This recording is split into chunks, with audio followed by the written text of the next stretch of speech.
The village in it with a map and a plan. No place too tiny for this determined man.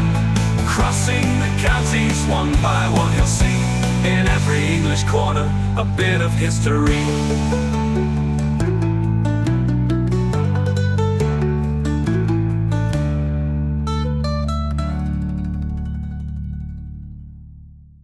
The North Kesteven series is sponsored by Gainsborough Cycles 01427 617 752.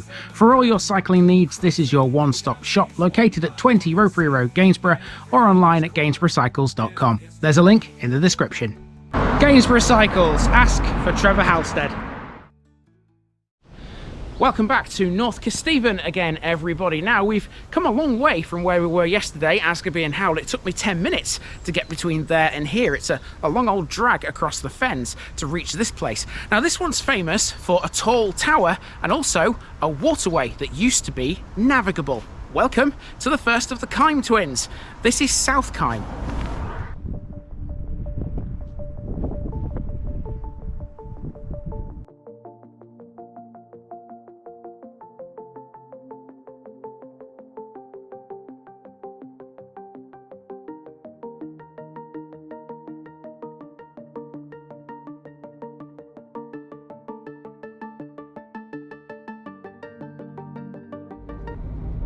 South Kyme, South Hollow. Today in North Kesteven we're beginning a northbound trajectory which will bring us back to the River Witham eventually once again. Today's episode centres around the first of a pair of twins. Located deep within the countryside to the west of the Witham are the Kyme twins. Now, Kyme is a name we've met before. If you can remember the Selby series, you might recall the Newton Kyme cum Toulston episode almost at the end of proceedings there. The Kyme name there originates from here. This is South Kyme, a small village which is 2.5 miles away from the nearest big settlement in these parts, Billinghay. It contains a pub called the Hume Arms, a golf club, and a waterway which passes under 3 bridges before eventually meeting the Witham at Chapel Hill. Termed the Kyme O, it's actually a stretch of the River Slee, just with a different name. At one time it was navigable as part of the Sleaford navigation and thus linked the market town to the Witham. Its existence goes some way to explaining the village emblem, a kingfisher modelled as a wooden sculpture by Simon Todd. South Kyme was important long before the river was a navigable waterway. Most people who know South Kyme are familiar with its biggest landmark, a medieval castle. Most of the building was demolished in the 1700s, leaving only a single ashlar tower, known as the South Kyme Keep. This is a good one, no matter how you look at it. Let's get moving and see what the first of the Kyme twins has got in store for us.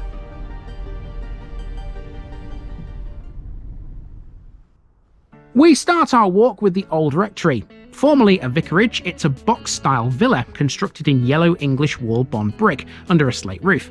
Although it's not greatly important from a historical point of view, it is a handsome building and well worth a mention. It boasts a mixed style of fenestration with some box sash, canted bays and margin light sash windows. It's a good start, but it doesn't attract a huge amount of people to South Kyme.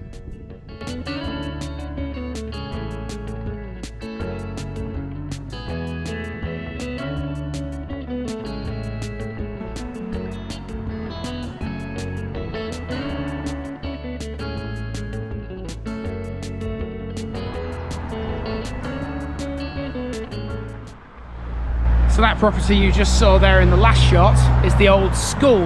I didn't actually know that was the old school until I literally walked right past it. Just goes to show you can't plan everything on these routes. The next thing we're going to do is head down this road here. It goes towards the golf club, which is right at the very end. On the way, we're going to catch the village hall. This is the local pub and it's called the Hume Arms. Now, if you think you've heard that name before, you have. There are only 2 pubs in the country called the Hume Arms, and both of them are in Lincolnshire. We've now seen them both. Before it closed down, the other one was in Torksey, as we already know. In South Kyme, although this has been a pub for many years, this substantial building used to be a house, and it was built in the 1800s by descendants of Sir Abraham Hume. The Humes owned the village in the 1700s, hence the pub's name. Inside, its rooms are tastefully decorated, including wood panelling and many photographs of local scenes. You can often find copies of Towpath here. That's a magazine, often read by users of South Kyme's waterway.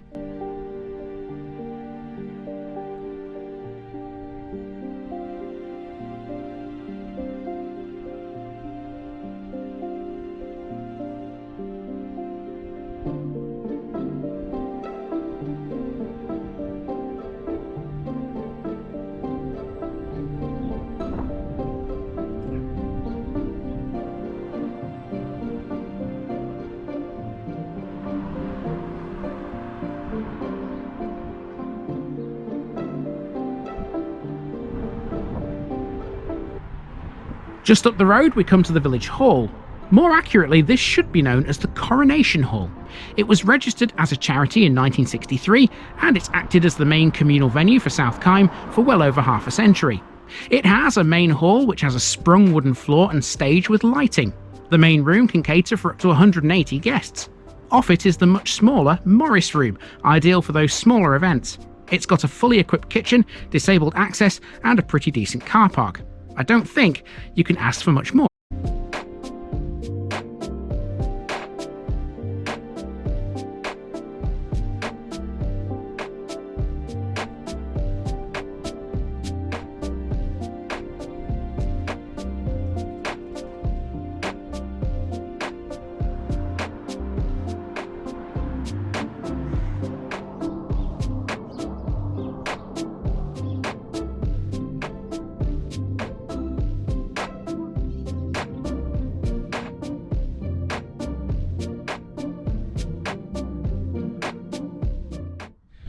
Okay, for a stretch now, you're walking alongside the Sleaford navigation. Now, there's plenty to talk about with this. We'll see it numerous times on the channel. This is the first time we have seen it. We'll cover it in a bit more detail in a moment. But next, it's the golf club, which is at the end of this road.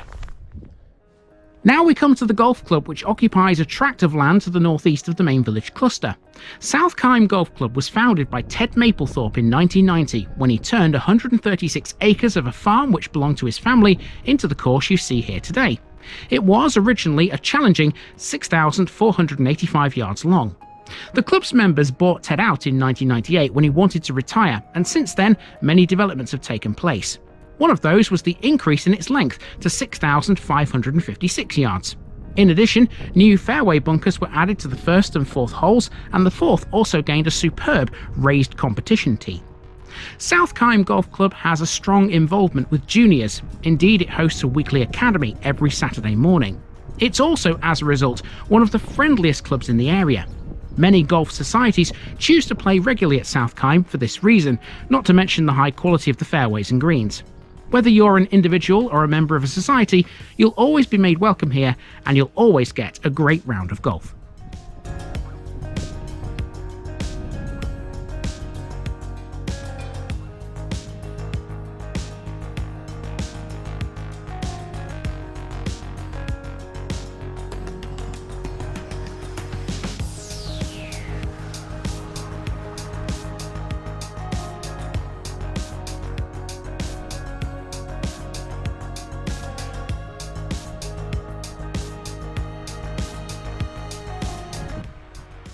Let's talk religious buildings for a second. South Kyme has a church, which we'll see later, but it used to have a Wesleyan Methodist chapel too.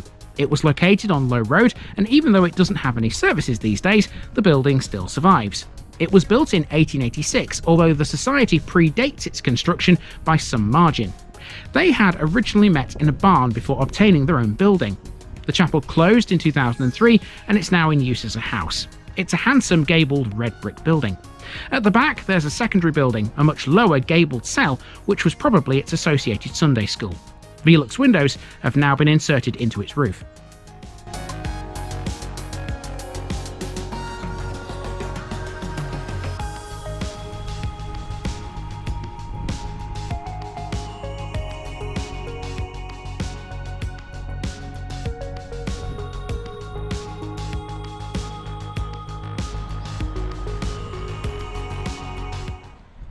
Okay, so we've reached the junction with a footpath, and as you can see there's a sign that points us down towards the river. It says River Walk.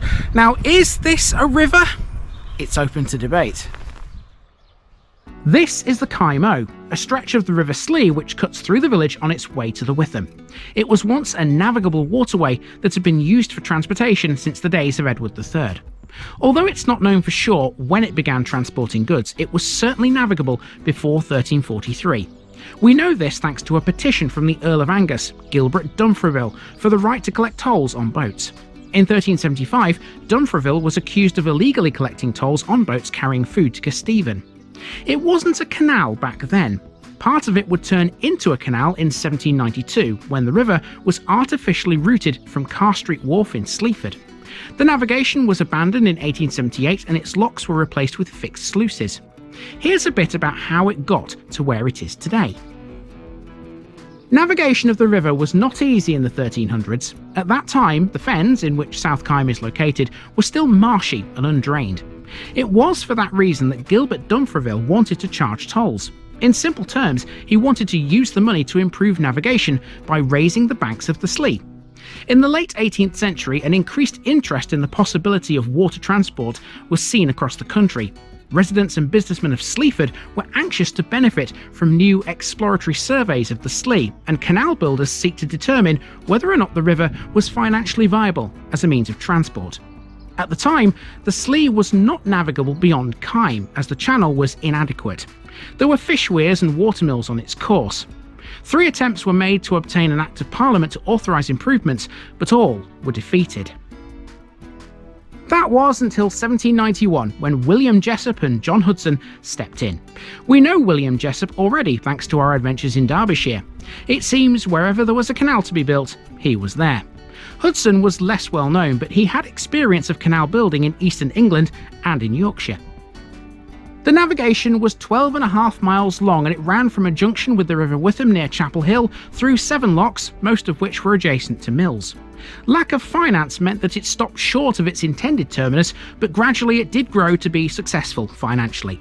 It was only the coming of the railways in 1857 which led to its rapid decline. It was officially abandoned by an Act of Parliament in 1878, but remained open for a further 3 years. The lower part of it remained navigable until the 1940s, when it was blocked by a sluice. I have to say, I really like these sculptures which you can find all along the side of the Sleaford navigation. They're absolutely fantastic, really intricately carved. But as attractive as these things are, they will not attract as many people to South Kyme as our next landmark usually does. We're off to find the South Kyme Keep. Now, Gilbert Dumfreville had a much bigger connection to South Kyme than just being the man who collected money for the River Slee's upkeep. He was lord of the manor, and he was a powerful individual. As such, he lived in quite the property. On a site to the west of the village stands the Grade 1 listed Kyme Tower, which is sometimes known as the South Kyme Keep. This is what the village is best known for. The tower was once part of a medieval castle, believed to have been built between 1339 and 1381. Most of the building was demolished between 1720 and 1725, leaving only the single ashlar tower behind. The tower stands 23 metres or 77 feet tall, and it's made of Barnock stone. There are several ideas as to what the building was actually used for. South Kyme Keep is the earliest of several towers in this area of Lincolnshire, and the only one built of stone. Other towers, like Tattershall for example, a few miles to the northeast, are made of brick instead. Above its vaulted basement are 3 upper chambers. The first floor chamber is known as the Checkered Chamber because it has some attractive pattern decorations. Now, the tower was built without any fireplaces or garderobes, suggesting it was intended purely for defence and not for dwelling. The official Historic England description of the site suggests this was one of 4 original corner towers linked by wings that enclosed an inner courtyard. Now, as we know, Kyme O runs through the village, but what it also does is forms the southern and western boundaries of a roughly triangular moated site near the tower. Sometime in the post-medieval period, the eastern arm of the moat was recut to join up with Kyme O. This may have been the site of a pre-conquest manor house that was owned by Morcar, the Earl of Northumbria, before passing to the crown and eventually ending up in the possession of William the Conqueror. It was from him that the Kyme family acquired the manor in 1100 AD, and this is where a bit of confusion comes in. You see, some historians reckon the Kymes erected a castle here, where these earthworks are today. If they did, it predated the one built by Dumfreville. Some sources even suggest that South Kyme Keep is nothing to do with the Dumfrevilles. Instead, it's suggested it's a remnant of that original 12th century castle. We will never know, but whatever the case, South Kyme's best known feature is going nowhere fast. The tower undoubtedly has an interesting backstory, but so too does the church nearby. At some point in or around 1169, Philip de Kyme founded an Augustinian monastery in these parts, just north of the castle site. The Kyme family held the estate until it was acquired by the Dumfrevilles in 1338. Kyme Priory occupied an area of high ground that rose above the surrounding fens. It's possible that it stood on the site of a much earlier Saxon priory founded in the 7th century. Today, the present Church of St Mary and All Angels stands on its site and incorporates parts of the monastic buildings. Kyme Priory was Augustinian, and Philip de Kyme was a steward to Gilbert, the Earl of Lincoln.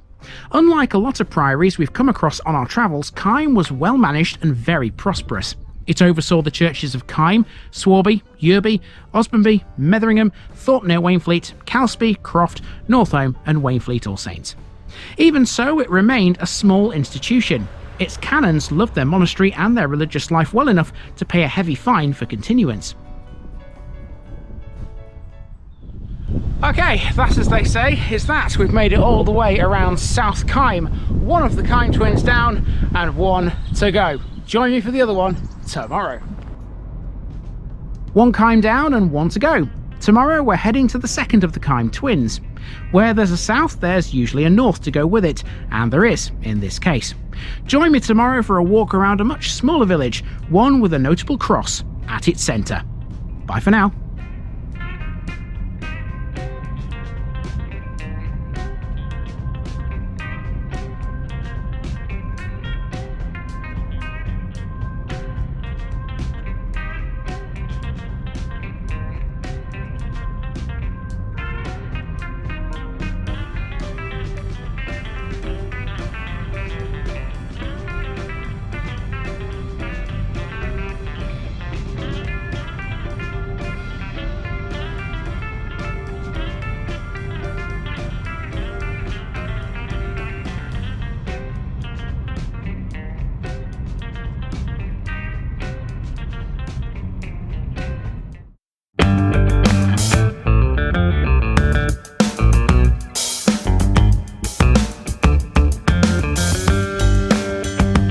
Now, just before I go, remember, this video is part of a huge project to visit every civil parish in England. That's more than 10,000. These routes are pre-planned, and due to time constraints, I can't cover every detail or walk down every street. Please don't complain if this video missed something out. I pronounce names how I choose to. I am very aware that local dialect may vary, and I don't take kindly to criticism about this. You've been warned. It's impossible to know everything too. If this video was terrible, make your own. If you're a regular watcher of The Village Idiot, you're not the only one. If you've got a small business, why not use my videos to advertise it? Leave a comment below if you're interested. And finally, thanks for watching this episode, everybody. Give us a like and a subscribe if you've enjoyed this episode, and share it with your friends and relatives. It all helps to keep this mission going. Until next time, I've been Andy, also known as The Village Idiot, and I'm out.